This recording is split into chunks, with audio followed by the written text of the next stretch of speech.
Hello guys, welcome back to the weekend library channel. आज weekend आहे म्हणून म्हणलं काहीतरी वीकेंड स्पेशल बेत करूया. तर त्याच्यासाठी मी 2 कांदे घेतले, थोडंसं सुकं खोबरं घेतलं, त्याला मस्त असं गॅसवर भाजून घेतलं आणि हे भाजलेलं सगळं सारण मी थंड करून घेतलं आणि त्याचे तुकडे करून त्याला मग मिक्सरच्या भांड्यामध्ये ट्रान्सफर केलं. हे वाटण करताना मी त्याच्यामध्ये कोथिंबीरच्या काड्या टाकल्या आहेत.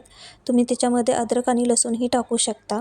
तर माझ्याकडे अद्रक आणि लसूण ऑलरेडी पेस्ट होती म्हणून मी ते स्किप केलं. वाटण वाटून झाल्यानंतर इकडे मी अंडी उकडायला ठेवली. अंडी उकडून झाल्यानंतर त्याच्यावरची सालं काढून घ्यायची आणि अंड्यांना 1/2 मध्ये डिवाईड करून घ्यायचं, म्हणजेच अंड्याची कापं करून घ्यायची. आता हे अंड्याची कापं मी शॅलो फ्राय करणार आहे. तर त्याच्यासाठी मी इकडे कढई तापवून ठेवली आणि त्याच्यामध्ये एकदम थोडं असं तेल टाकायचं. तेल हलकं तापून झालं की मग त्याच्यामध्ये ही कापं केलेली अंडी शॅलो फ्राय करायची.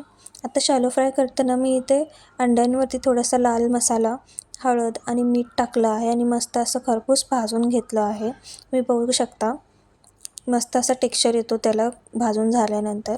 आता ही भाजलेली अंडी एका प्लेटमध्ये काढून घ्यायची आणि सेम कढईमध्ये परत 2 चमचे तेल टाकायचं. आता तेल टाकून झाल्यानंतर त्याच्यामध्ये खडे मसाले टाकायचे. खड्या मसाल्यामध्ये मी इथे 2 तेजपत्ता, थोडीशी दालचिनी, 2 लवंग आणि मिरी टाकली आहे आणि त्यानंतर मी त्याच्यामध्ये अद्रक आणि लसूणची पेस्ट टाकली.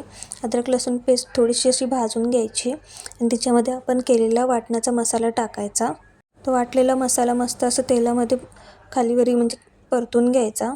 मसाला परतून घेताना काळजी घ्यायची की तो मसाला कढईला चिकटू नये, म्हणून मी त्याच्यात थोडंसं पाणी टाकलं आणि परत त्याला असं मस्त स्टर करून घेतलं.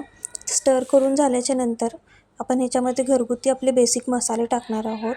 ज्याच्यामध्ये आहे घरगुती काळा मसाला, थोडंसं मीठ, हळद, धनेपूड, जिरेपूड आणि काळा गरम मसाला. हा सगळा मसाला आपल्या वाटणामध्ये मस्त असा एकजीव करून घ्यायचा. हे सगळे मसाले एकजीव करताना आपल्या वाटणाला मस्त असं तेल सुटेल. एकदा तेल सुटलं की मग आपल्याला हवं तेवढं त्या वाटणामध्ये पाणी टाकून घ्यायचं आणि मस्त असं स्टर करून घ्यायचं. एकदा का वाटणामध्ये पाणी टाकलं मग त्याला मस्त असं झाकून ठेवायचं जोपर्यंत त्याची तर्री होत नाही.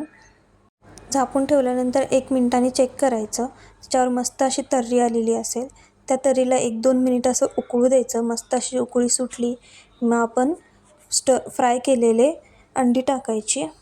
अंडी टाकून त्याच्यावर मस्त अशी कोथिंबीर टाकायची आणि 2 मिनिटासाठी ते तसंच मध्यम आचेवर ठेवून द्यायचं.